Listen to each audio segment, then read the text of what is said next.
보겠습니다. 자, 170페이지에 원가법이라는 걸 공부할 건데, 요건 아까 얘기한 대로 들어간 비용이 얼마냐, 여기에 기초해서 여러 가지 이윤을 포함해서 가치를 구하겠다 그런 얘기입니다.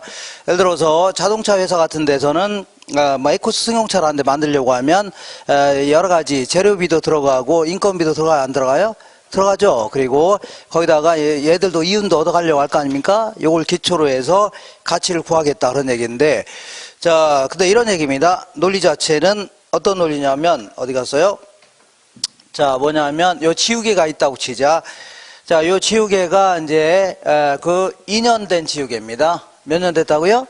2년 됐습니다. 2년 됐는데, 요거를 5년을 쓰게 되면, 애초에 10,000원에 구입했는데, 5년을 쓰게 되면 버려야 된답니다. 5년 쓰면 어떻다고요? 버려야 된대요. 그러면 가치가 얼마예요? 빵원이 되는 거죠? 그죠? 그래서 5년 지나면 빵원이 되네요. 그러면 10,000원짜리가 5년 지나면 빵원 되죠?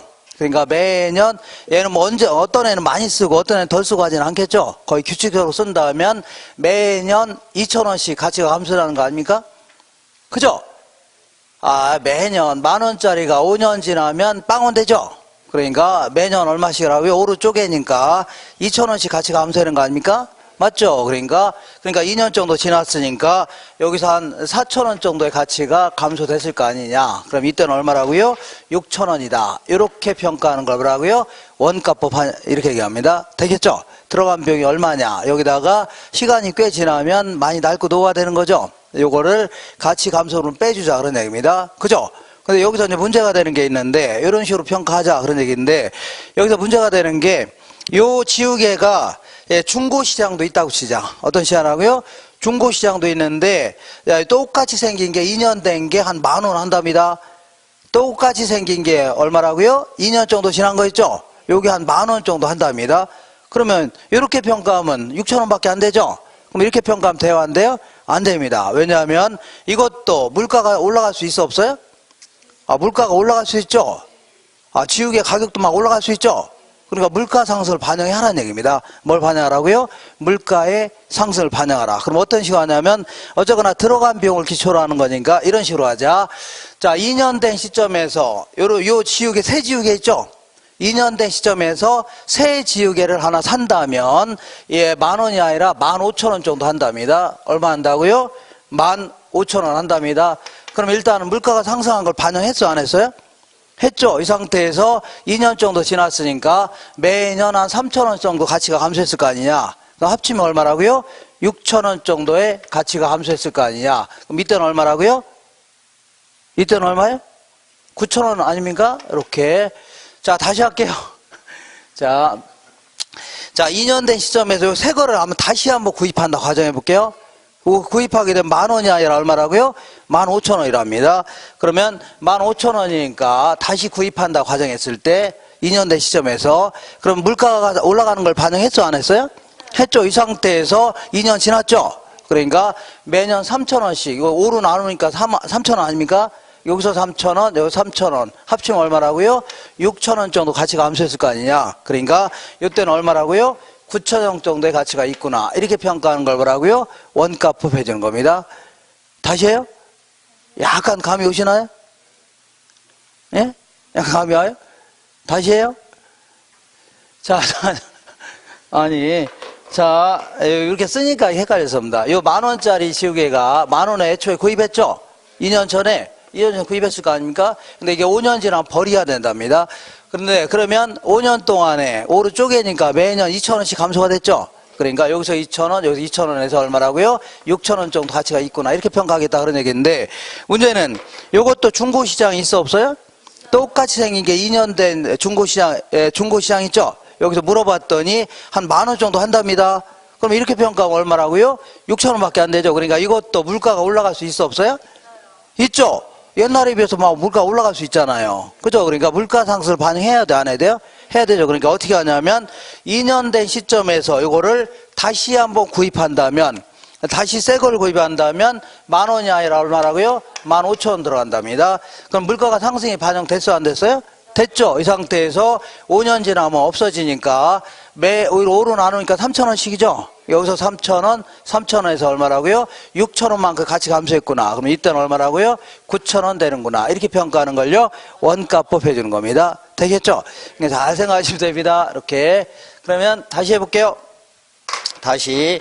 자, 이쪽으로 오겠습니다. 이쪽으로. 지금부터 원가법을 공부할 건데, 이거는 원가 방식 하에 가치를 구하는 걸 뭐라고요? 원가법 해줍니다. 그러니까 이런 얘기입니다.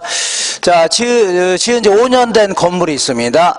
지은 지 몇 년 됐다고요? 1년, 2년, 3년, 4년, 5년 된 건물이 있는데, 애초에 건물 지을 때 1억이 들어갔답니다. 건물만의 가치를 얘기하는 겁니다. 얼마 들어갔다고요? 1억이 들어갔는데 얘는 20년 지나면 철거해야 된답니다. 뭐 해야 된다고요? 철거해야 돼요. 그러니까 한 5년 정도 지났으니까 한 4분의 1 정도 지났어, 안 지났어요? 지났죠? 그러니까 한 2,500만 원 정도의 가치가 감소됐을 거 아니냐. 그죠? 20년 중에, 자, 5년 지났으니까 4분의 1 지났죠? 그러니까 한 2,500만 원 정도 가치가 감소됐을 거 아니냐. 그죠? 그러면, 자, 이때는 5년 된 시점에서 얼마라고요? 7,500만 원 정도의 가치가 있구나. 이렇게 평가하는 걸 뭐라고요? 원가법. 이렇게 얘기하는데, 문제는 똑같이 생긴 건물인데 5년 된 건물이죠? 이 건물이 중개사님한테 물어봤더니 요즘에 얼마 정도 해요? 했더니 한 2억은 한답니다. 얼마 한다고요? 똑같이 생긴 건물이 5년 된 건물이 있는데 얼마 한다고요? 2억이 된답니다. 그러니까 이런 식으로 평가하면 얼마밖에 안 돼요? 7,500밖에 안 되죠? 그래, 이렇게 평가하면 돼요? 안 돼요? 안 됩니다. 왜냐하면 건물도 물가가 올라갈 수 있어, 없어요? 주변에 뭐 지하철 같은 게 들어오거나 고등학교 들어오면 물가가 올라갈 수 있죠?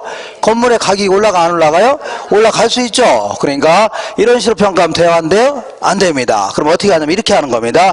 어차피 얘는 들어간 비용을 기초로 하는 거 아닙니까? 그러니까 5년 된 시점에서 쟤를 다시 한번 지어본다 가져가는 겁니다.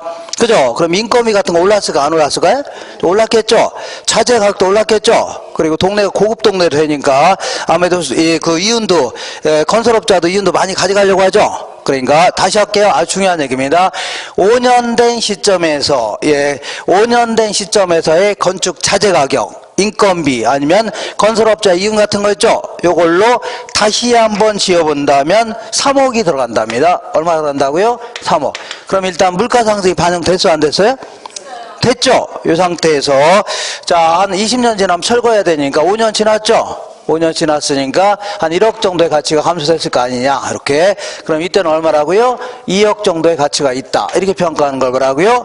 원가법 해주는 겁니다. 되겠죠? 감이 와요, 안 와요? 다시 해요? 자, 다시 아주 중요한 얘기니까. 자, 애초에 건물이 1억이 들어갔는데 건물만의 가치를 얘기하는 겁니다. 1억이 들어갔는데 20년 지나면 철거해야 된답니다. 그럼 없어지는 거죠? 근데 한 5년 지났으니까 한 4분의 1 정도 지났어요? 안 지났어요?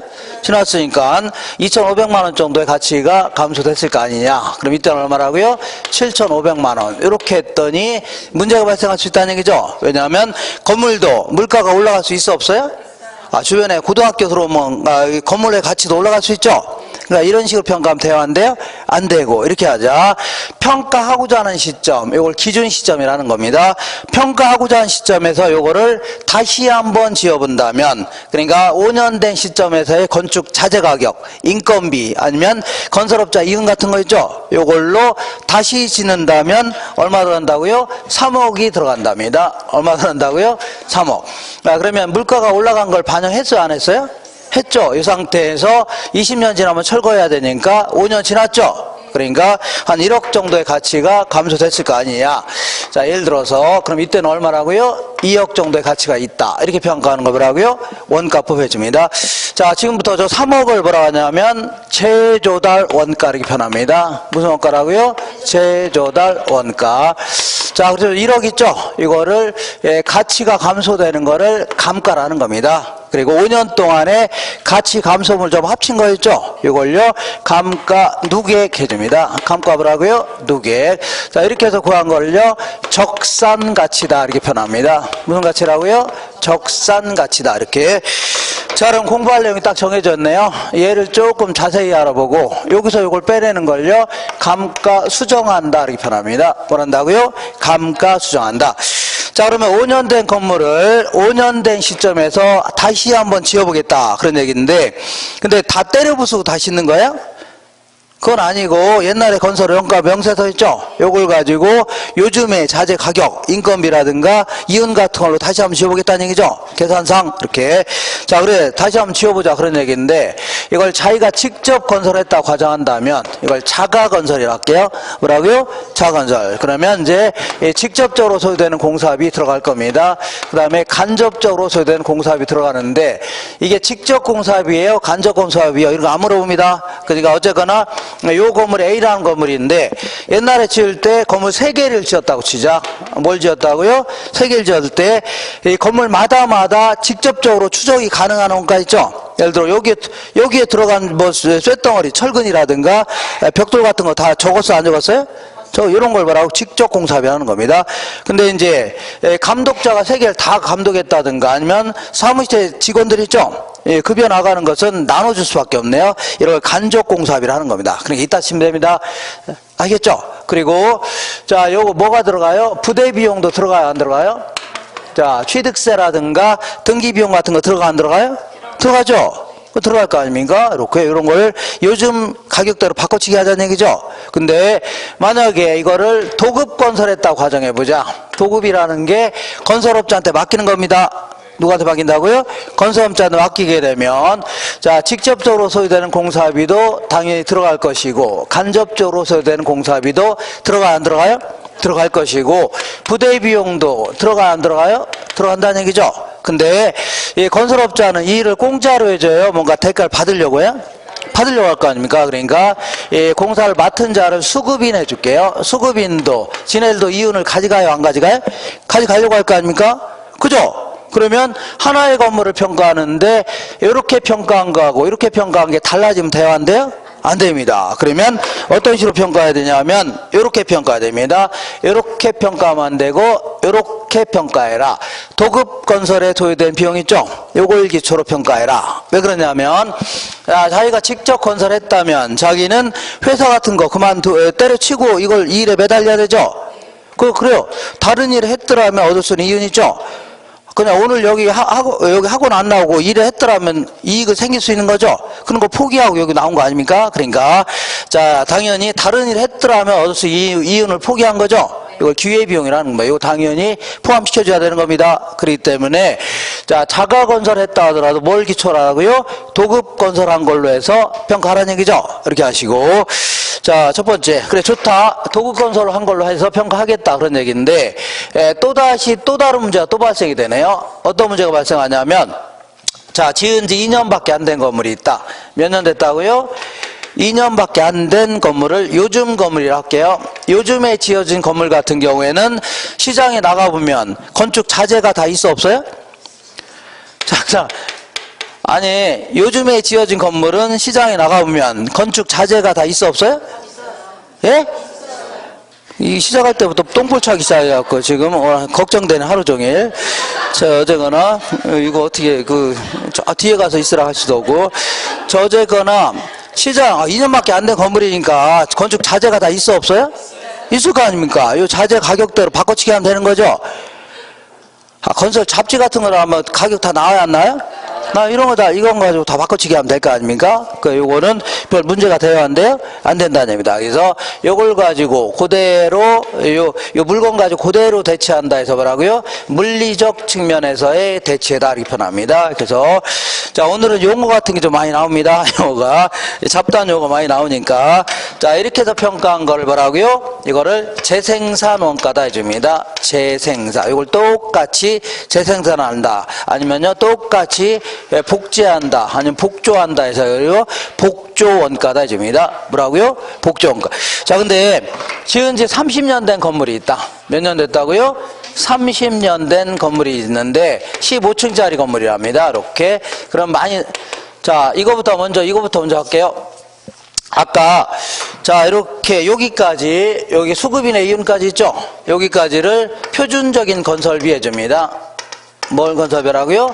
표준적인 건설비에는 반드시 뭘 포함시키라고요? 수급인의 이윤을 포함시켜라. 이렇게 하시고, 어쨌거나 2년밖에 안 된 건물은 시장에 나가보면 건축 자재가 다 있죠? 이걸 그대로 대체하면 되는 겁니다. 예, 별다른 문제가 발생이 안 되는데, 지은 지 30년 된 건물이 있다고 시작. 몇 년 됐다고요?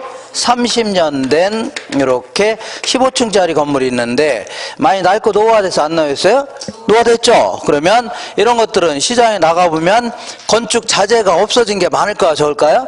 많다는 얘기입니다. 왜냐하면 이 건물도 유행을 굉장히 많이 탑니다. 그래서 아주 옛날에는 요즘에 짓는 건물 같은 경우는 외곽에 이렇게 이렇게 타일 비슷한 걸 막 붙입니다. 옛날에는 그런 거 없어요. 옛날에는 그냥 막 페인트로 막 칠하고 막 뿌리고 이랬습니다. 그러니까 이 건축 환경도 많이 바뀌어요, 안 바뀌어요?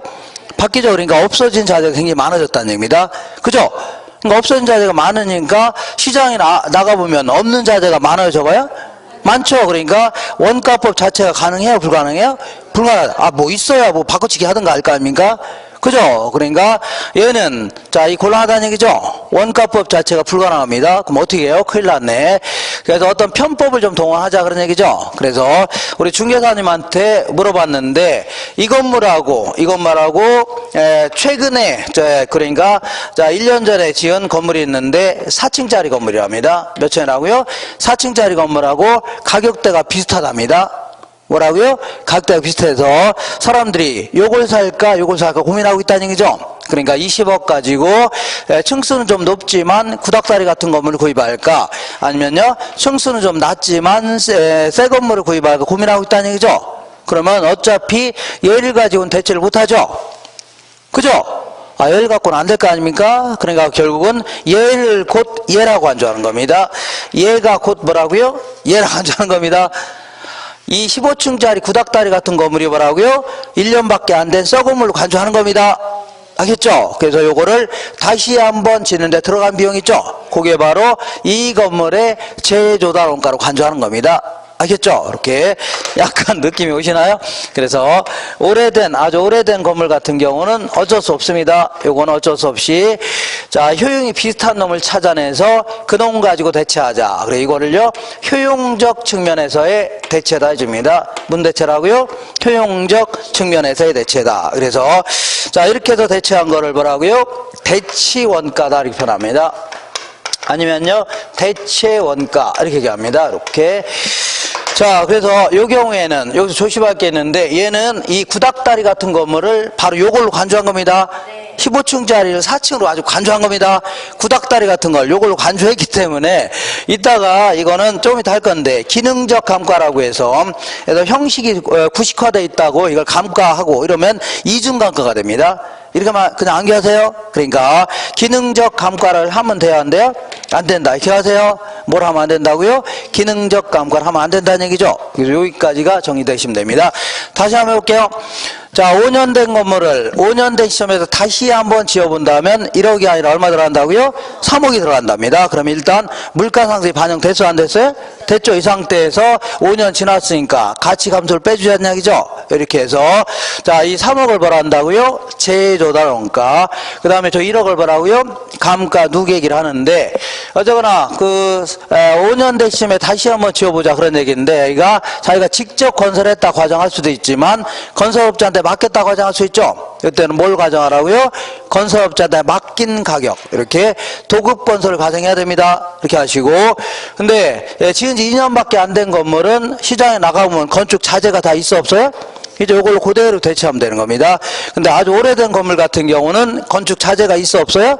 없죠. 그러니까 최근에 지어진 만족감이 비슷한 걸 찾아내서 그놈 가지고 대체하겠다는 얘기죠. 이렇게 해주면 됩니다. 우리 교재를 강의 문제집을 잠깐 보겠습니다. 문제집에 어디냐면 문제집에 388페이지 잠깐 보겠습니다. 300 몇 페이지라고요? 384페이지를 볼게요. 384페이지에 5번 보겠습니다. 몇 번이라고요? 5번.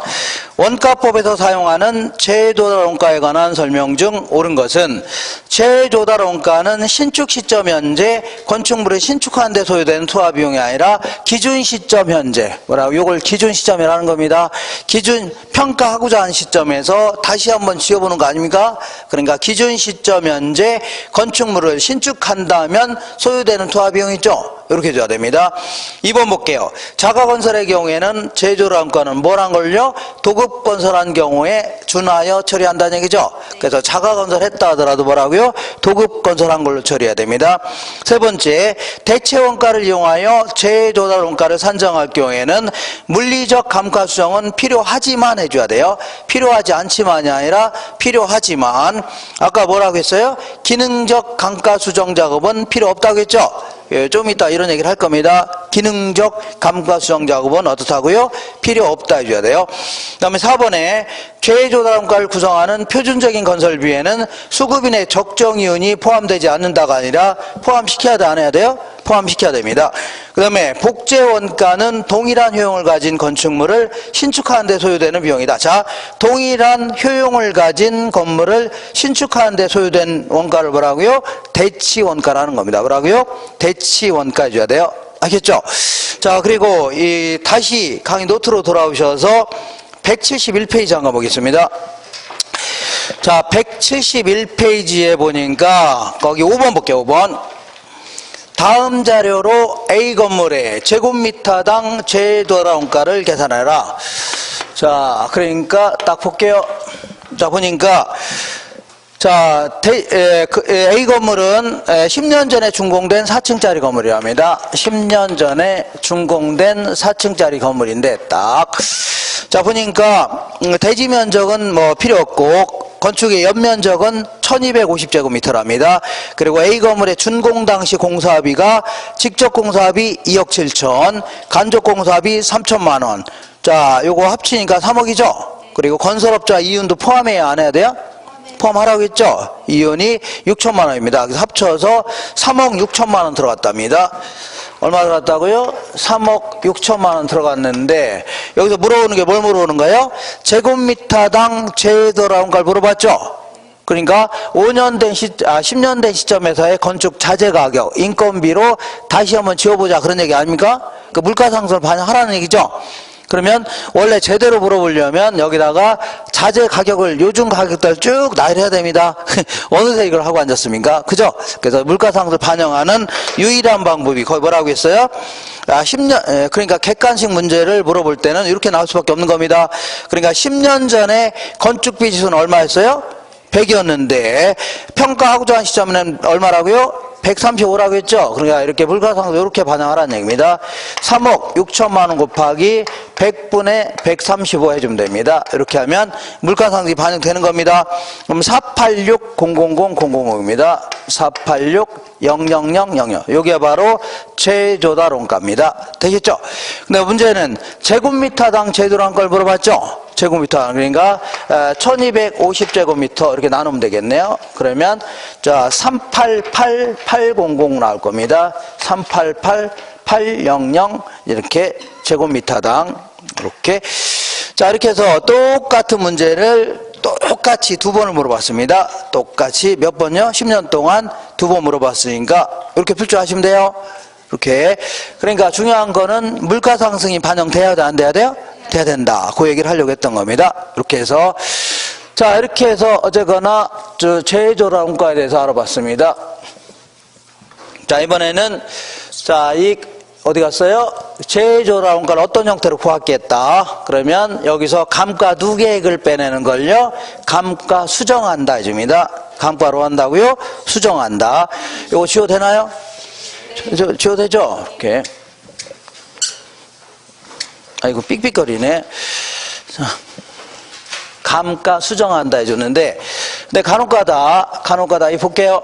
간혹가다가 자, 감가 이렇게 볼게요. 감가 수정이라는 용어도 쓰고, 그 다음에 감가 상각이라는 용어도 쓰는데, 감가 뭐라고요? 상각이다. 그래서 자, 감가 수정은 얘는 어디서 나온 용어냐면 얘는 감정평가에서 나온 용어입니다. 어디서 나온다고요? 감정평가. 자, 그리고 요거는요 기업 회계에서 나온 용어입니다. 어디서 나오냐고요? 기업회계. 우리가 이제 감정 평가하려고 하는데 얘가 왜 필요하냐? 얘는 왜 이게 자꾸 나오냐면 이 부동산 학이라는 과목 자체가 아주 오래된 게 아닙니다. 근래에 나온 학문이라 그 옛날에 이제 경제학이라든가 경영학이라든가 이런 데 있죠. 회계학 이런 데서 선생하던 사람들이 그쪽으로 많이 넘어갔습니다. 그쪽으로 넘어가니까 이 사람들이 아는 게 이런 게 많아요, 적어요? 이게 많다는 얘기죠. 그럼 자꾸 이거 물어보는 겁니다. 이것만 물어봤는데 자꾸 이걸 자꾸 물어봐서 그래요. 그래서 얘는 원래 감가수정은 감가상각에서 나온 겁니다. 그러니까 기업회계가 훨씬 더 오래된 겁니다. 기업회계는 1492년도에 루카 파치올리라는 사람이 이 복식회계를 만들면서 그때부터 나온 겁니다. 그리고 요거는 근래 들어서 감정 평가하려고 하는 이유가 부동산 등의 그 적정한 가치를 평가해서 조세를 부과하겠다. 아니면요, 뭘 부과하겠다고요? 보상금 책정하겠다는 얘기죠. 이런 목적으로 나온 거기 때문에 훨씬 늦게 나온 겁니다. 그러니까 똑같은 용어를 쓰니까 헷갈리니까 뭘 바꿔놨어요? 감가수정한다. 이렇게 바꿔놓은 겁니다. 그죠? 그래서 감가수정은 재조달 원가를 기초로 해서 현존재화의 가치를 구하려고 하는 겁니다. 뭘 구하려고 한다고요? 현존재화의 가치를 구하려고 하는 거예요. 알겠죠? 근데 기업회계는 그게 아닙니다. 기업회계는 이런 얘기입니다. 어떤 회사가 있는데, 회사가 이제 거기는 60억짜리 기계라고 했는데, 이해를 더 돕기 위해서 6천억짜리 기계를 구입했다고 치자. 얼마짜리라고요? 6천억짜리 기계를 구입했는데, 얘는 3년 지나면 폐기 처분해야 된답니다. 3년 동안 써먹고 버려야 된다는 얘기죠? 맞죠?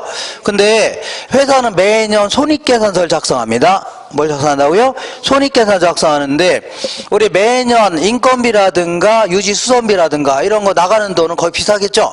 매년 나가기 거의 비슷할 거 아닙니까? 근데 이런 식으로 건물을 구입하거나 기계 같은 거 구입하는 거는 한 방에 나가는 돈이죠?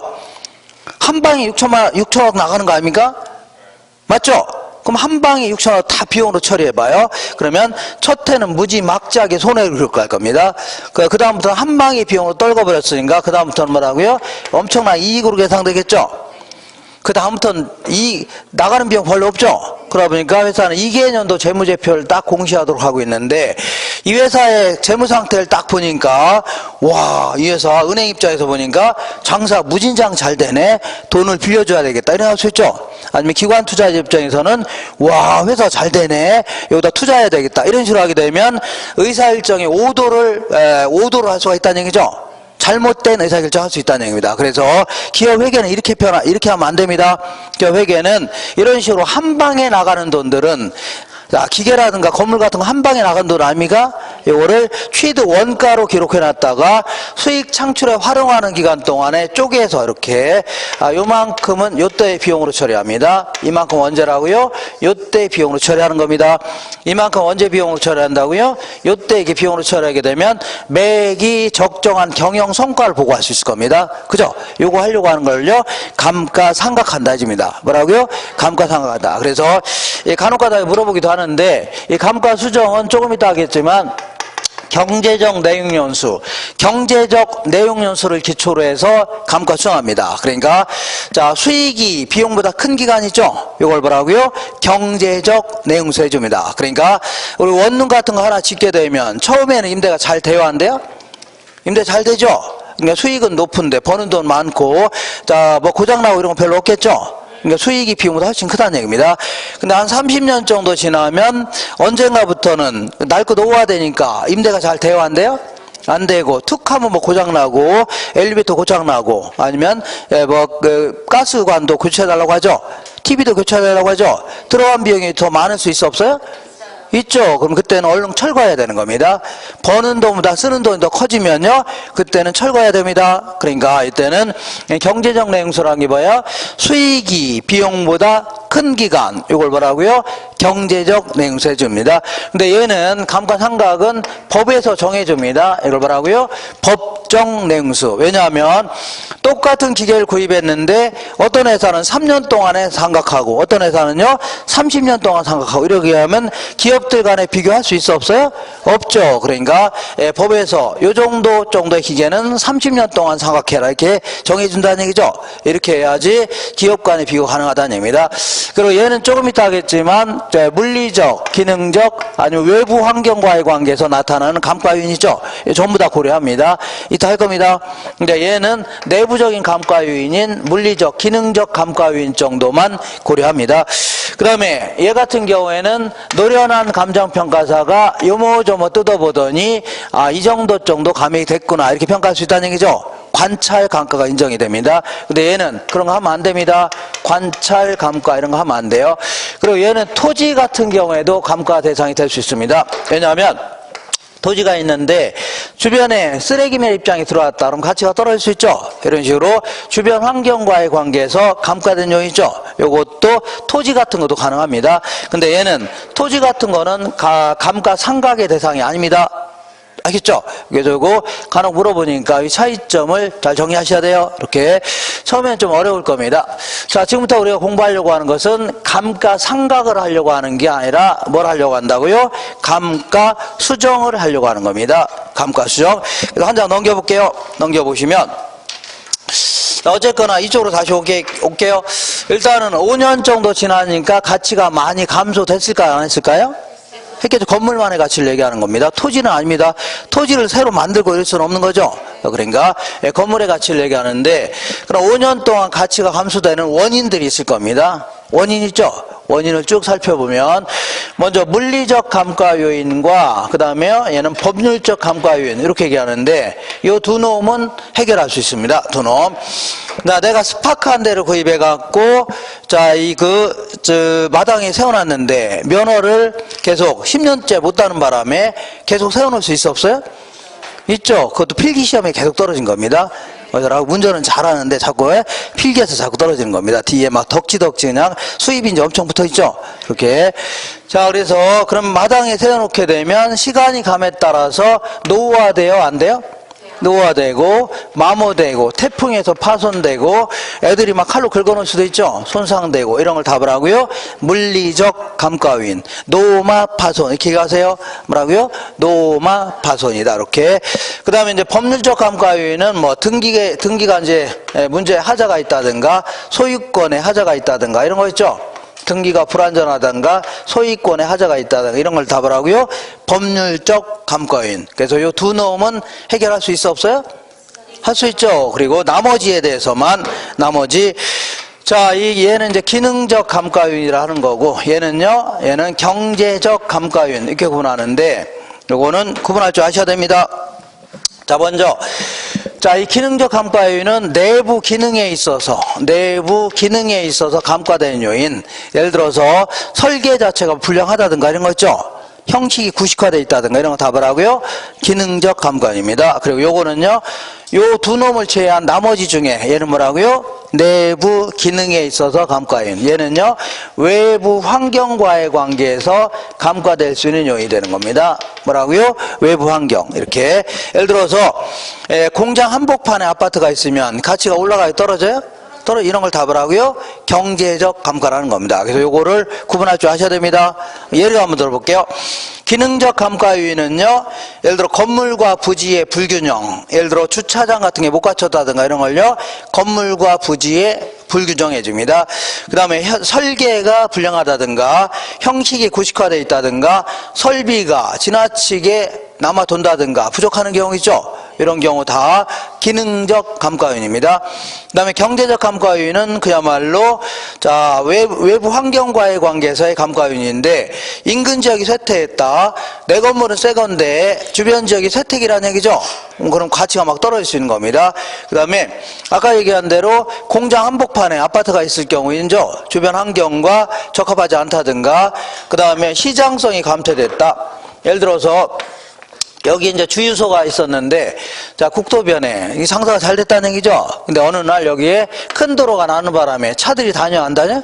안 다니면 시장성이 감퇴되는 거죠? 그러면 가치가 이제 폭락하는 겁니다. 이런 걸 답을 하고요. 경제적 감가요인 해줍니다. 되겠죠? 요거 물어보니까 구분할 줄 아셔야 돼요? 자, 이번에는 이제 본격적으로 감가 수정하는 방법을 알아볼 건데, 자, 볼게요. 그 밑에 감가 수정 방법은 우리나라 감칙에 따르면 감칙은 감전평가 규칙을 줄여서요, 예, 깜찍하게 뭐라고요? 감칙해집니다. 감칙에 따르면 간부가 수정하는 방법은 원칙적으로 내용연수 있죠? 여기서 내용연수는 경제적 내용수를 얘기합니다. 경제적 내용연수를 기초로 해서 평가하는 게 원칙입니다.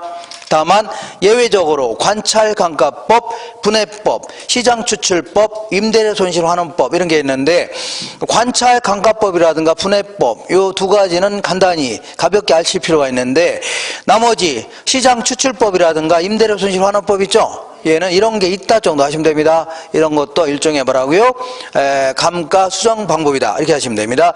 자, 그러면 볼게요. 지금부터 감가 수정하는 방법을 공부하는 건데 이렇게 해볼게요. 이렇게 하는데 뭐냐면 이런 얘기입니다. 예, 어떤 건물이 2년 지났답니다. 몇 년 지났다고요? 2년 됐는데 2년 된 시점에 자 어쨌거나 애초에 건물 칠 때 80만 원이 들어갔대요. 얼마 들어갔다고요? 80만 원 들어갔는데 2년 된 시점에서의 건축 자재 가격, 인건비, 수급인의 이윤 이런 걸로 다시 한번 지어본다면 자 100만 원 들어간답니다. 얼마 들어가요? 100만 원. 요 100만 원을 뭐라고 하냐면 재조달 원가라는 겁니다. 자, 그리고 얘는 5년이 지나면 철거해야 된답니다. 5년이 지나면 철거해야 된다는 얘기는 수익보다 뭐가 크다고요? 비용이 크다는 얘기죠. 그죠? 그러니까 얼른 철거하는 게 유리하다. 그래서 요거를 경제적 내용수라 이렇게 얘기합니다. 무슨 내용수라고요? 경제적 내용수. 자, 근데 어쨌거나 철거하게 되면 쇳덩어리 이런 거 나와야 안 나요? 나 요거를 고물상에 팔면 돈 돼요 안 돼요? 되죠. 요거 한 10만 원 챙길 수 있다고 치자. 얼마 챙길 수 있다고요? 10만 원을 챙길 수 있다. 자, 요거를 잔존가치 개편합니다. 무슨 가치라고요? 잔존가치. 자, 그러면 100만 원짜리가 5년 지나면 10만 원밖에 안 남죠? 맞죠? 그럼 5년 동안에 얼만큼 가치가 감소한 거예요? 100만 원짜리가 5년 지나면 10만 원밖에 안 남죠? 그럼 5년 동안에 가치가 얼만큼 감소한 거예요? 90만 원만 가치한 거죠? 감소했죠? 이 90만 원을 매기 적정액씩 감액을 시키자는 얘기죠? 이렇게 해서 이때의 가치를 구하겠다 그런 얘기입니다. 되겠죠? 이렇게 하는 걸요 내용연수한 방법이다 해줍니다. 뭐라고요? 내용연수한 방법이라는데 여기에는 크게 이제 맨 먼저 정액법이라는 게 있습니다. 이 정액법은 말 그대로 90만 원을 똑같은 금액으로 쪼개는 겁니다. 90만 원 나누기 5해 좀 돼요. 90만 원 나누기 5 하니까 18만 원이죠? 그러니까 여기서 18만 원, 여기서 얼마라고요? 18만 원. 합치니까 얼마라고요? 36만 원입니다. 그래서 100만 원에서 36만 원 빼니까 이때 얼마라고요? 64만 원. 이렇게 계산하는 겁니다. 다시 할게요. 어서 오세요. 이렇게. 자, 100만 원짜리가 5년 지나면 10만 원밖에 안 남죠? 그러면 5년 동안에 얼만큼 가치 감소한 거예요? 90만 원만큼 가치 감소한 거죠? 90만 원을 5년 동안에 평분하는 겁니다. 똑같이 쪼개는 겁니다. 그럼 90만 원 나누기 5하면 얼마야? 90만 원 나오면 5하면 자 18만 원 아닙니까? 그래서 여기서 18만 원, 여기서 얼마라고요? 18만 원. 자, 입이 찢어지는 줄 알았네. 어떻게 아침부터 하품을 저렇게 크게 하나? 자. 그러면 누구라고 얘기 안 합니다. 프라이버시 침해입니다. 이거는 자 어제가는 여기서 18만 원, 여기서 18만 원 합치니까 얼마라고요? 36만 원. 100만 원 36만 원 빼니까 얼마라고요? 64만 원 해줘야겠다. 그럼 이거를 그림의 형태로 알아볼게요. 뭐 다 알 것 같은데 뭐 그림이냐? 이거는 왜냐하면 다른 방식하고 비교를 해보려고 그러는 겁니다. 뭘 하려고요? 비교를 딱 해보려고 하는 겁니다. 자, 여기에 이제 100만 원입니다. 이게 얼마라고요? 100만 원인데 어쨌거나 100만 원. 이게 5년 지나면 10만 원 챙길 수 있어 없어요? 있다고 했죠? 그래서 10만 원 챙길 수 있는 거 아닙니까? 이만큼을 5년 동안 감액을 시키자 그런 얘기입니다. 근데 이거를 5년 동안 똑같이 쪼개서 평분해서 이렇게 쪼개는 겁니다. 이렇게. 그러면 90만 원 나누기 5하면 얼마라고요? 18만 원입니다. 그래서 여기서 18만 원, 여기서 얼마라고요? 18만 원. 2년 지났어요? 안 지났어요? 2년 지났죠? 그러니까 2년 동안에 감가 누계액이 36만 원이네요. 요걸 뭐라고요? 감가 누계. 그리고 여기서 요거 뺀 나머지가 뭐라고요? 적산 가치 따집니다. 64만 원. 이렇게. 자, 요 정도는 계산할 줄 아셔야 됩니다. 요 정도는 뭐라고요? 계산할 줄 아셔야 돼요. 요거는 자주 물어봅니다. 자, 어디를 볼 거냐면, 잠깐만요. 한 장 넘겨볼게요. 한 장 넘겨보시면,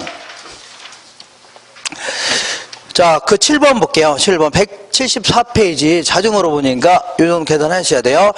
아래 자료로 계산된 원가법에 의한 대상 물건의 기준 시점에서의 적산 가치는 이렇게. 자, 보니까 준공 시점은 2009년 6월 달이고, 기준 시점은요, 2014년 6월 달이랍니다. 그 몇 년 지났을까요? 몇 년 지났어요? 5년 지난 거 아닙니까? 5년. 이렇게. 그 다음에 기준 시점 현재에서 다시 한번 지어본다면 2억이 들어간답니다. 자, 다시 한번 지어본다면 얼마라고요? 2억. 이렇게 주어지면 그래도 할만합니다. 2억이 주어졌으니까. 그리고 경제적 냉수는 50년이다. 그러니까 50년 지나면 철거해야 된답니다. 이렇게. 이게 이제 경제적 냉수가 되겠네요. 근데 거기 보니까, 감가수는 정액법에 의하고 내용연수 만료 시에 잔존가치율은 10%랍니다. 그러니까 이 금액 중에 10%는 챙길 수 있어 없어요? 있다는 얘기죠. 2천만 원은 챙길 수가 있답니다. 이렇게. 그러면 이 2억짜리가 50년 지나면 2천만 원밖에 안 남죠. 그러면 50년 동안에 얼만큼 가치 감소한 거예요? 1억 8천만 원이 가치 감소한 거 아닙니까? 그죠? 요거를 50년으로 쪼갠 게, 50년으로 평분한 게 이게 바로 매년 감가액이 되는 겁니다. 뭐라고요? 매년 감가액. 자, 그럼 계산하면 360만 원 할 겁니다. 얼마라고요? 360만 원. 자, 그러면 5년이 지났어? 안 지났어요? 지났죠? 5년 동안에 감가 누계액을 계산해야 되겠네요. 누계액은 1년에 얼마씩이라고요? 360만 원 곱하기 5년 지났죠? 5년 지났으니까 이게 아마 1,800만 원 될 겁니다. 얼마라고요? 1,800만 원. 그러면 적산 가치는 2억에서 2억 아닙니까? 2억에서 얼만큼 가치 감소한 거예요? 1,800만 원만큼 가치 감소했죠? 그러니까 정답은 1억 8,200만 원입니다. 1억 8,200만 원. 이렇게. 자, 이렇게 해서 요 정도는 어떻게 잘만 하면 해결할 수 있습니다. 할 것 같아요? 힘들어요? 이 정도는. 예, 지워도 되나요? 얼른 쓰세요.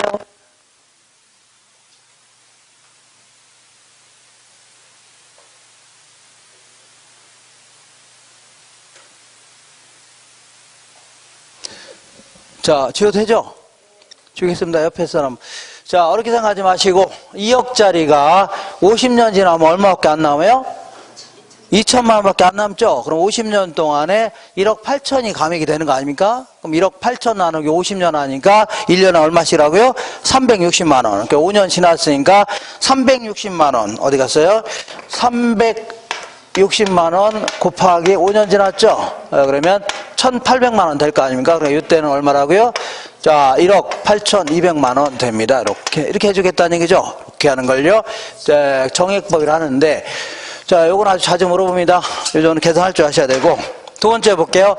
자, 이 정률법이라고 있는데, 요거는 그동안 계산 문제가 거의 한 번도 안 물어보다가 재작년에 물어봤는데, 우리 학생들 다 틀렸습니다.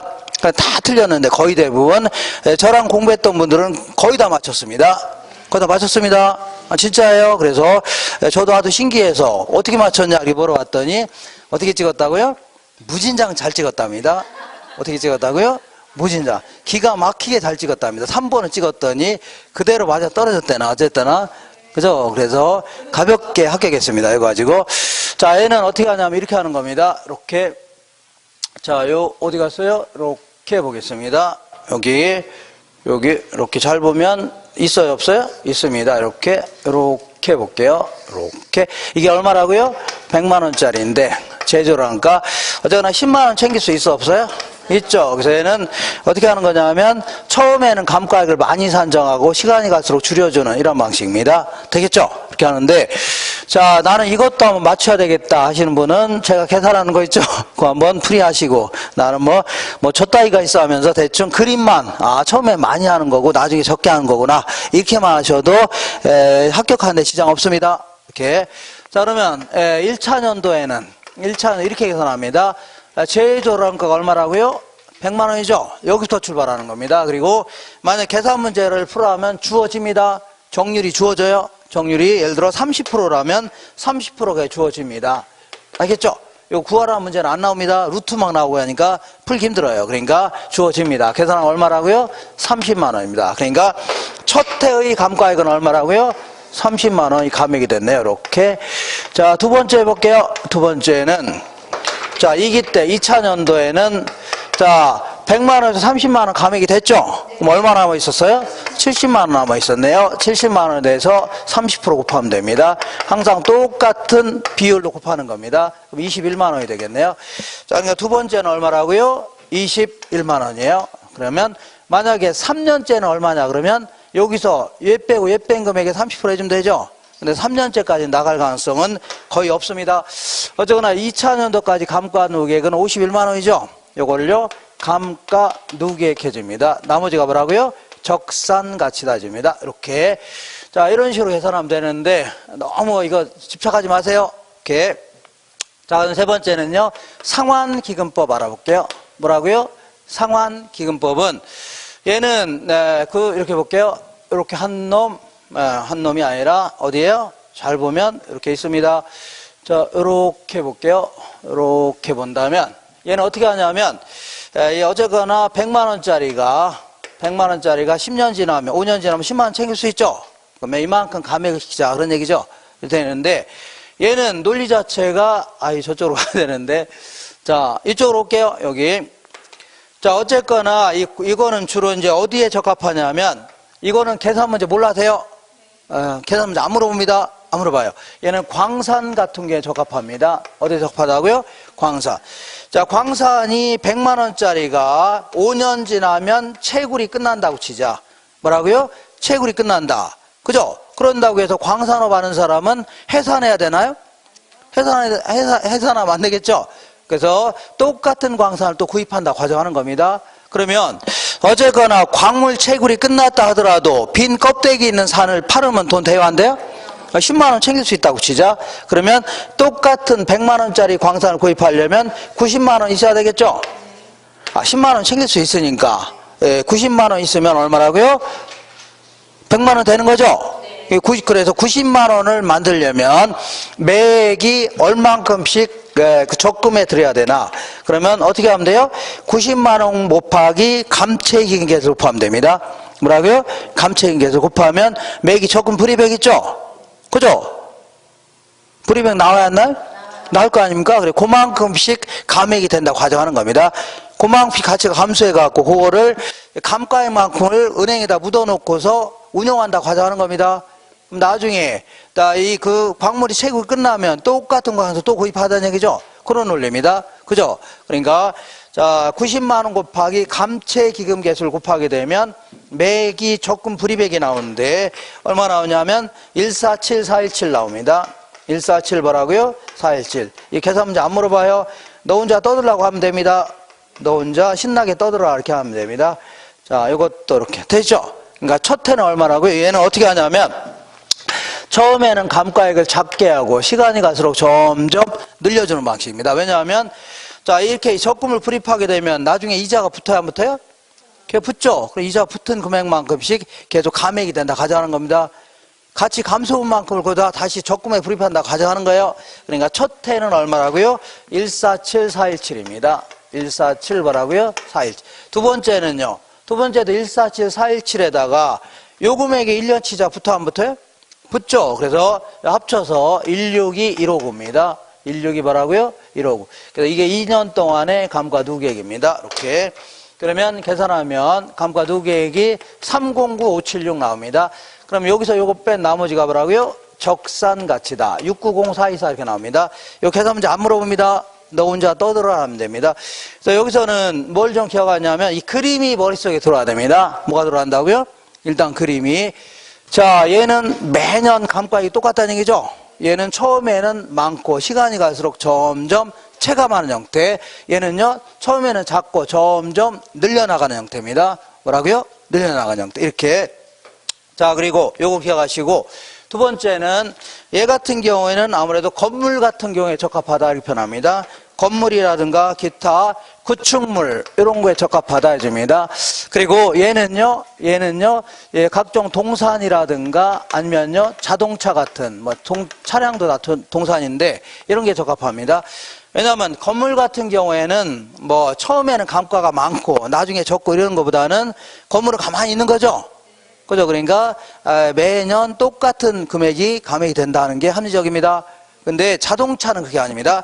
자동차는 내가 스파크한 데를 구입했다. 그래갖고 애 태우고 동네 한 바퀴 도는 순간 그때는 뭐래요? 중고차가 되는 거 아닙니까? 그죠? 그러니까 처음에는 감가가 많아요, 적어요? 감가 크다는 얘기죠?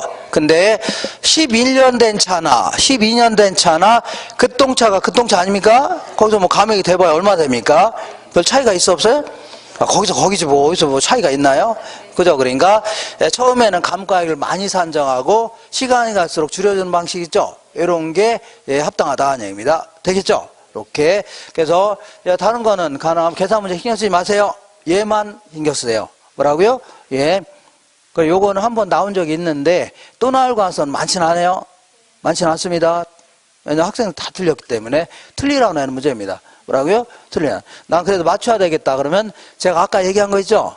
언뜻 제가 계산했잖아요. 그렇게 해서 언뜻 한번 연습해보고 그렇지 않으면 포기하세요. 자, 그러면 자 일단 요걸 기억하셔야 됩니다. 이 대출 초기에 대출을 뭐라고요? 왜 대출이 왜 나옵니까? 자, 이 내용 요소 초기에 자 감가액이 가장 크게 뭐라고요? 정률법입니다. 가장 많죠? 그 다음에 두 번째는 뭐라고요? 정액법. 세 번째는 뭐라고요? 상환기금법입니다. 그러니까 대출 초기에 감가액이 가장 많은 게 뭐라고요? 정률법, 정액법, 상환기금법 해줘야 됩니다. 되셨죠? 그래서 요거를 이렇게 암기하세요. 암기하는데 감귤 있어 없어요? 감귤을 믹서기에다 집어넣고 몇 바퀴 돌리면 액체 상태로 바뀌어 안 바뀌어요? 바뀌죠? 그러니까 감귤 액상 이렇게 감귤 뭐라고요? 액상. 그래서 감가상각비는요 정률법이 가장 크고 그 다음에요 정액법 상환기금법 이런 식으로 감귤 액상. 그러면 감가 초기에 내용서 초기에 적상가치가 가장 큰 수는 거꾸로 해주면 됩니다. 알겠죠? 여기 가장 크겠죠? 오케이. 그 다음에 얘는 중간 얘는 가장 작습니다. 거꾸로 해주면 돼요. 이렇게. 그죠? 이렇게 해서, 자, 감귤, 뭐라고요? 액상. 이렇게 기억하시면 됩니다. 감귤 액상. 이렇게 기억하시면 돼요. 자, 이렇게 해서, 뭘 알아봤냐면, 내용 연수한 방법 알아봤고, 그 다음에, 거기 보시면, 자, 거기 173페이지 맨 아래 보니까, 자, 관찰감가법, 이런 거 있어 없어요? 예, 분해법, 이런 게 있는데, 자, 관찰감가법은 뭐 이런 얘기입니다. 어떤 한 40년 넘게 차량 수리업을 한 사람이 있다고 치자. 이런 사람들은 그 가만히 앉아있는데 차가 클클대면서 들어온다는 얘기죠. 그러면 저 차가 어디 고장난지 대충 알아요 몰라요? 소리만 듣고도 알 수 있는 거 아닙니까? 그리고 저거 가치가 어느 정도 되는지 대충 알아요 몰라요? 알 수 있죠. 이렇게 해서 자 평가하는 걸요 관찰감가법이다. 그러면 우리 이제 노련한 그 감정 평가사도 자 하도 이런 짓거리 많이 하다 보니까 얘가 물리적으로는 어느 정도 감액이 됐고 기능적으로는 어느 정도 감액이 됐고 경제적으로는 어느 정도 감액이 되는지 알아요 몰라요? 대충 알 수 있죠. 이렇게 해서 합쳐서 평가해 보겠다는 얘기입니다. 이걸요 관찰감가법 해주는데 자 얘는 아무래도 자 외관으로 확인하기 어려운 감가 요인 같은 거 있죠? 이런 거 확인하기 좀 힘들겠네요. 그리고 또 지나치게 주관적이 될 수 있죠? 평가사마다 다 다를 수가 있으니까 문제가 될 수 있는 겁니다. 그리고 요걸 보다 업그레이드 시킨 방식이 뭐냐면 분해법입니다. 이 물리적 감가라도 이거를 치유가 가능하냐, 치유할 수 없는 감가냐 구분합니다. 얘도 마찬가지로 치유할 수 있냐, 치유할 수 없는 감가냐 이렇게 구분하는데 예를 들어서 건물 자체가 노후화됐다. 이거는 어떻게 때려 부술 수밖에 없는 거죠. 그러니까 처음부터 치유할 수 없는 감가니까 이 정도 감액을 시키는 겁니다. 근데 자, 치유할 수 있는 것은 예를 들어서 태풍에 의해서 파손됐다. 이거는 고칠 수도 있어 없어요? 있는 거 아닙니까? 근데 고칠 수 있음에도 불구하고 안 고쳤다. 그러면 이만큼 감액을 시키는 겁니다. 이런 식으로 되겠죠? 그 다음에 기능적 감가는 예컨대 설계 자체가 불량이다. 그러면 이건 아예 처음부터 이 고칠 수 감액을 시켜야 되는 거죠? 그잖아요? 그러니까 설계 자체가 불량이면 어떻게 할 수 없는 거 아닙니까? 처음부터 일정액을 감액을 시키는 겁니다. 근데 주차장 설비를 못 갖췄다. 그러면 이때는 고칠 수도 있는 거죠? 조립식 같은 거 할 수 있는 거죠? 근데 만약 고쳤다. 그러니까 주차장 설비 했다. 그러면 여기 감액 시키면 안 되겠네요? 그죠? 그럼 주차장 설비 안 했다. 그러면 감액 시켜야 되겠죠? 이런 식으로. 그리고 경제적 감가 요인은 요거는 치유할 수 없는 감가만 있는 겁니다. 왜냐하면 주변에 쓰레기밀 입장에 들어온 걸 가지고 내가 어떻게 할 수 없는 거죠? 그래서 아예 처음부터 이 정도 감액을 시킵니다. 이렇게 해서 전부 합치면 이게 바로 이 전체의 감가액이 되는 거죠. 이렇게 하는 걸 뭐라고요? 이거를 분해법 해줍니다. 뭐라고요? 분해법 해줍니다. 자, 우리 어디냐면 우리 강의 문제집 있죠? 문제집 보겠습니다. 문제집에 어디를 잠깐 볼 거냐면 자, 문제집에 잠깐만요. 자, 일단은 385페이지 한번 보겠습니다. 385페이지에 7번 볼게요. 7번 찾으셨나요? 자, 감정평가 이론상 감가수정에 대한 설명 중 옳은 것은 감정평가의 감가수정은 취득 원가에 대한 비용의 배분 개념이고 회계 목적의 감가상각은요 재조달 원가를 기초로 해서 적정한 가치를 산정하는 개념이다. 자, 지금부터 감정평가의 감가수정하고 회계 목적의 감가상각을 바꿔놓으세요. 바꿔놓을 줄 아시나요? 바꿔놓는 방법 말씀드릴까요? 그전 했는데, 자, 그러니까 감정평가의 감가수정과 회계 목적의 감가상각이죠. 요거를 요렇게 해놓으면 됩니다. 요거 웬만하면 제가 이런 얘기를 안 하는데 여기 요 반만 특별히 제가 이렇게 얘기하는 겁니다. 다른 애들은 절대 안 합니다. 이런 얘기 알아서 이제 하든지 말든지 합니다. 근데 여기는 이렇게 딱 이렇게 친절하게 딱 이렇게. 그러면 바뀐 상태에서 읽어볼게요. 자, 기업 회계 목적의 감가상각은요 취득 원가를 비용으로 배분해서 적정한 경영 성과를 보고하자는 거 아닙니까? 그 다음에 감정평가의 감가수정은요 재조달 원가를 기초로 해서 가치를 구하겠다는 거 아닙니까? 이렇게 해줘야 돼요. 그 다음 2번 볼게요. 관찰감가법은 감정평가사가 직접 관찰하여 감가액을 판정하므로 주관적이다? 어떻게 주관적이 될 수 있는 겁니다. 이런 걸 객관적이라 하는 거고, 얘는요, 쥐들 마음대로 하는 거 아닙니까? 그러니까 주관적이다 해줘야 되겠네요. 3번에 동일한 내용 연수의 부동산이라도 건축 방법이라든가 관리 및 유지 상태 등에 따라 감가의 정도가 같아요? 달라요? 다를 수 있는 거죠. 그러니까 어떤 여자분이 나이가 40인데, 실제 나이는 얼마라고요? 40인데, 자, 이분은 별 하는 일도 없이 허구한 날, 자, 이 불로장생 보약만 맨날 먹고 있고, 안티에이징에서 이상한 이 화장품 같은 거 있죠? 이거 맨날 찍어 바르고, 하는 일 맨날 헬스장 가서 운동이나 하고, 이러니까, 실제 이제 건강 나이는 15살밖에 안 될 수도 있죠? 맞지 않나요? 이게 관리가 이제 잘 되면 이렇게, 근데 어떤 여자분은 고생을 바가지로 하는 바람에 맨날 나가서 뜨거운 데서 못 팔고, 배추 같은 거 팔다 보니까, 건강 나이는 한 60살이 될 수도 있는 거 아닙니까? 맞죠? 그러니까 관리 상태에 따라 달라질 수가 있다는 얘기입니다. 한 장 넘겨볼게요.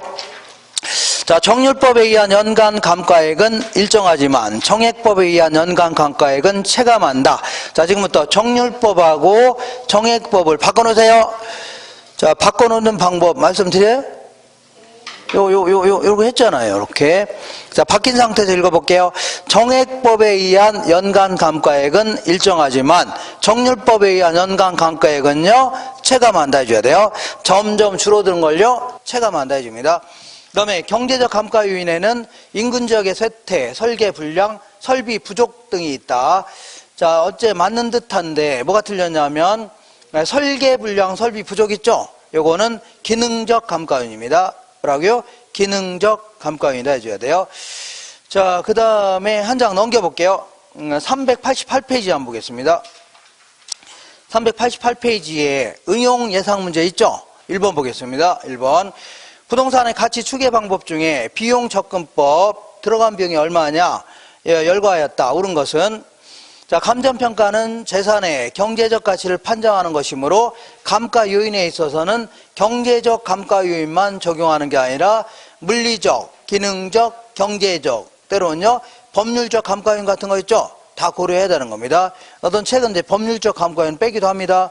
그러니까 다 고려해야 되지 경제적 감가 요인만 고려하면 안 돼요. 자, 2번 볼게요. 취득 시점에서 대상 물건을 재생산 또는 재취득하는 데 소요되는 재조달원가에서 감가 수정을 행하는 방법이다. 항상 취득 시점 해주면 안 되고요. 기준 시점 현재 다시 한번 만들어 본다면 이렇게 나와야 됩니다. 기준 시점 현재 이렇게 해줘야 돼요. 취득 시점이 아니라 기준 시점에서 이렇게 해줘야 됩니다. 3번 해볼게요. 그러면 요 재조달원가는 자, 이 가장 감가 누계가 하나도 없을 때가 적산가치죠? 그죠? 그러니까 자, 볼게요.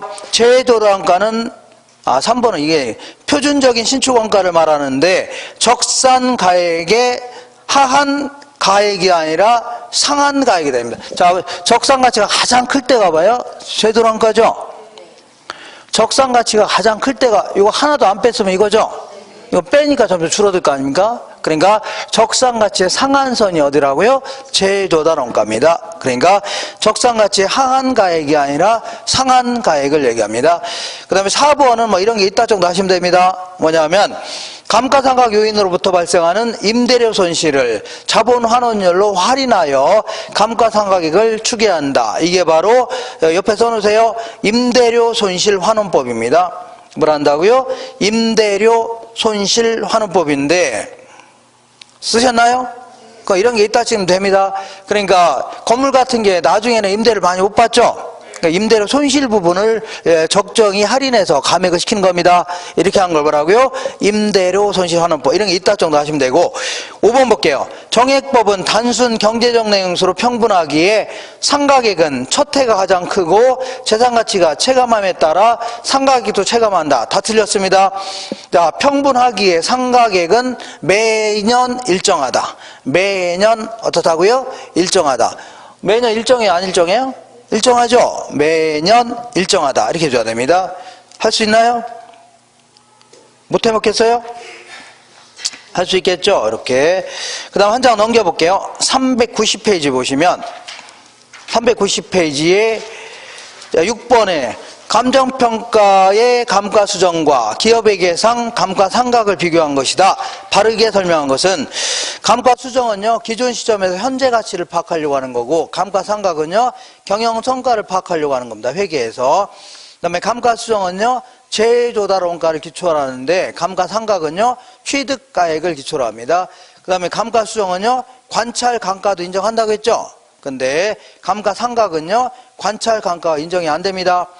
감가수정은 법에서 정해진 내용서가 아니라 경제적 내용수를 기초로 해야 됩니다. 경제적. 그리고 감가상각은요 경제적 내용수가 아니라 법적 내용수. 그러니까 이게 틀린 겁니다. 바꿔놓으세요. 바꿔놓으라고 했죠.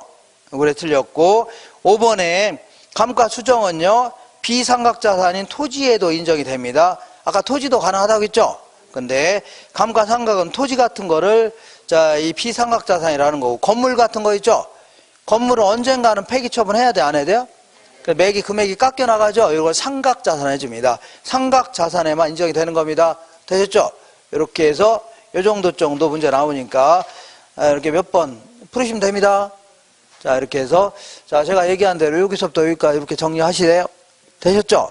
잠깐만 쉬었다가 그걸 안 했네. 잠깐만 하나만 더 하고 끝낼게요. 자, 175페이지 한번 보겠습니다.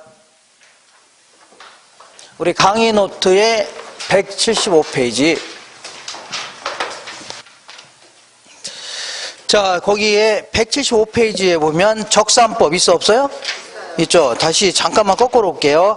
170페이지 잠깐 돌아오겠습니다. 170페이지 돌아오시면 메뉴에 원가 방식 있어 없어요? 있죠. 원가 방식 하에 가치를 구하는 걸 원가법이라 하는데 우리 교재에는 607페이지에 있습니다. 우리 빨간 책 하나 있죠. 빨간 책. 거기 몇 페이지라고요? 607페이지. 그 다음에 몇 장 넘겨볼게요. 넘겨보시면 175페이지에 메뉴에 적산법 있어 없어요? 요거는 원가 방식하에 임료를 구하는 방식인데 요거는요 618페이지입니다. 몇 페이지라고요? 618페이지. 자, 얘는 이제 이걸 적산법 해주는데 요거는 자세히 물어보지 않습니다. 물어본 적도 없고, 그러니까 제가 얘기하는 정도 있죠? 요 정도만 기하시면 됩니다. 얘는 이제 적산이라는 게 뭔가 쌓아놨다는 얘기 아닙니까? 그래서 내가 1억을 갖고 있는데 요 1억을 은행에다 갖다 예치할 수도 있겠네요. 이렇게. 그래서 은행에다 예치하게 되면 1억을 예치하게 되면 은행에서 1년 동안에 5% 이자를 주겠답니다. 이렇게. 근데 만약에 이제 부동산을 구입해서 임대사업 하고자 한다면 자, 1억에다가 1년에 5% 정도의 임대료는 받아야 돼, 안 받아야 돼요? 받아야 될 거 아닙니까? 이거보다 못 받는다 그러면 은행에 예치하는 게 낫겠네요. 근데 부동산 구입해서 임대사업 하게 되면 자, 재산세 이런 것도 내야 되죠? 은행에다 예치할 때는 재산세 안 내도 되잖아요. 근데 재산세도 내야 되고 건물 같은 경우는 언젠가는 철거해야 돼, 안 해야 돼요? 철거해야 되니까 매년 일정액씩 감액이 되는 거 있죠? 이것도 좀 받아내야 되겠네요. 그리고 유지 수선비 이런 것도 받아내야 되겠죠? 보험료 같은 것도 받아내야 될 거 아닙니까? 여러 가지 경비도 좀 받아내야 되겠네요. 그래서 여기다가 요거 외에도 필요로 하는 여러 가지 여럿을 재라는 얘기입니다. 제 경비도 좀 받아내야 되겠네요. 이렇게. 자, 그래서 지금부터 요 용어 정도만 기하시면 됩니다. 용어. 요 1억을 뭐라 하냐면 기초 가격 해줍니다. 뭐라고요? 기초 가격. 그리고 요 5%를요 기대 이율 해줍니다. 기대 이율. 자, 이렇게 해서 여기다가 이제 필요로 하는 여러 가지 제 경비를 더했는데, 자, 근데 요 경비가 어떤 거는 포함시켜야 되고 어떤 건 포함시키면 안 된다는 얘기죠. 그래서 이런 것들은 포함시켜야 돼서 이런 걸 전부 다 쌓아놓은 걸 뭐라고요? 적산에 따집니다. 적산 전력계 하면 한 달 동안에 쓴 전력량을 쌓아놓은 거 아닙니까? 이것도 자, 필요로 하는 경비를 쌓아서 합쳐서 자, 임료를 구하겠다는 얘기죠. 이거를요, 이렇게 구한 걸요, 적산 임료다 해줍니다. 뭐라고요? 적산 임료. 그래서 여기서는 만약에 문제를 물어본다면 여기에는 뭐가 들어가요? 기대율 들어가죠. 이 정도만 물어봅니다. 그죠? 그래서 나는 굳이 이것도 해결하겠다. 그러면 지금 하지 마세요. 하지 마시고 제가 5월달, 6월달 할 때 간단히 얘기할 겁니다. 지금부터 이런 거 막 계속 쓸데없이 집착하지 마세요. 그래서 기본적인 논리만 아시고 출발하시면 돼요. 자, 이렇게 해서 이 정도 해갖고 원가 방식을 마무리했습니다. 그러면 잠시만 쉬었다가 비교 방식 할 겁니다. 잠시 쉴게요.